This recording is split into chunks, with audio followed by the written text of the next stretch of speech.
You're getting sleepy. So sleepy, your eyes and mind cannot bridle at the untruths you're being spoon-fed. Never question the reporting of far-left journalists and politicians. Never open your eyes to the brazen power grabs they commit. Sleep well in the assurance that they could never lie, that they have our best interests at heart, and that the future will be safer if they are not stopped. Or will you instead wake up? I know it's not easy for a slave to question their master. The first to stand up and speak the truth is rarely rewarded for their courage.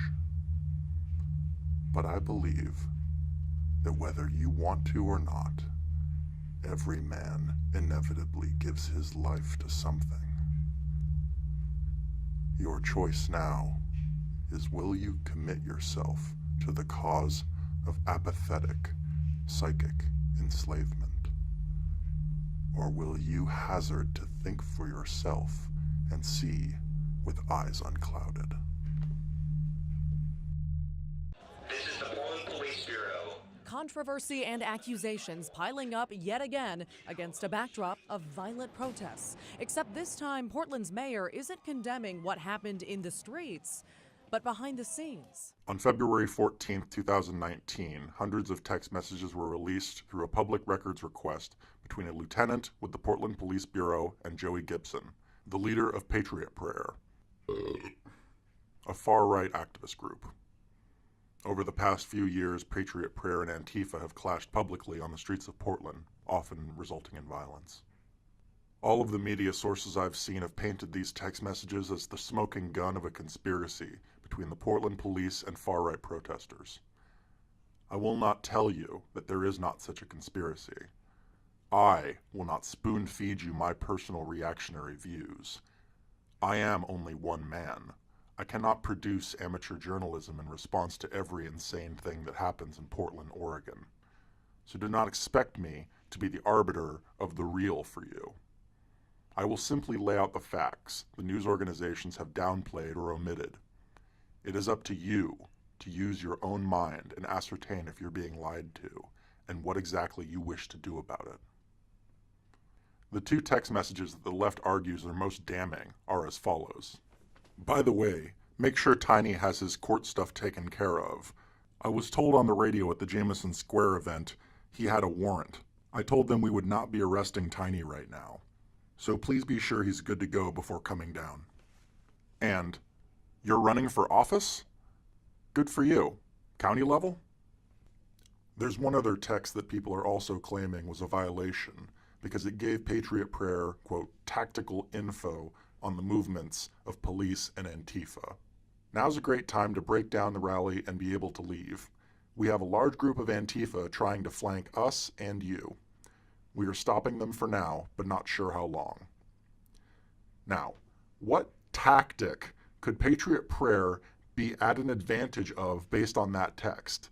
The text doesn't say anything about where Antifa was trying to flank the police.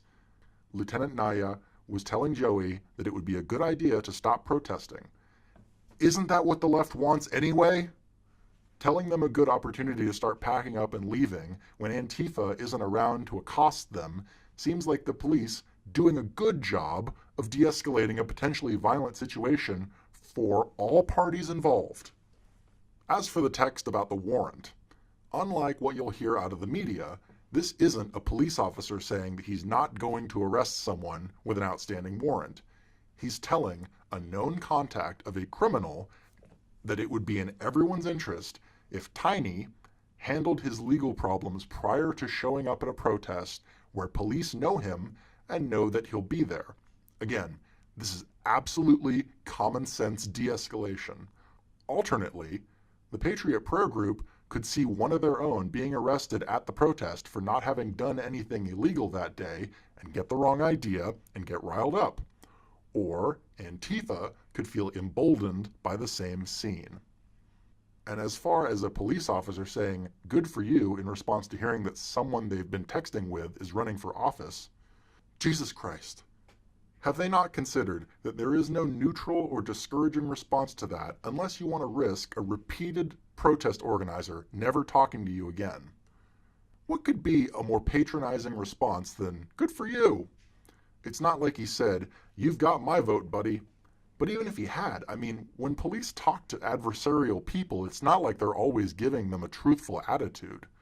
If you're a good police officer, you tell the perp what you think they want to hear to get them to give you more information. Lieutenant Naya did not immediately respond to an emailed request for comment. In the past, he has exchanged similar text messages with an activist on the left who provided medical care for Antifa protesters. According to a series of texts reported by the Willamette Weekly and the Oregonian in 2017, the activist was ostracized from Antifa when those texts became public. So the left is freaking out that there's a perceived asymmetry in the communication between police and Antifa and police and Patriot Prayer, despite Antifa leadership usually not using their real names, usually being masked, having well-known anti-police positions. More often than not, Antifa is the side that starts violence at these protests, and Antifa has a history of completely ostracizing anyone who dares to communicate with the police. Yeah, no fucking shit there's an asymmetry, you disingenuous cunts. Where do we go from here? Well, Thursday, February 21st, 2019, from 6 to 8 p.m., Ted Wheeler is hosting a community listening session at Maranatha Church, located at 4222 Northeast 12th Avenue.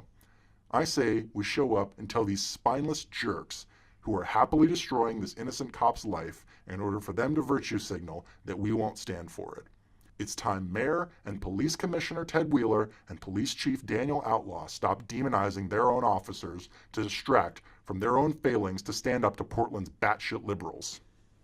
Who knows what evil lurks in the hearts of men?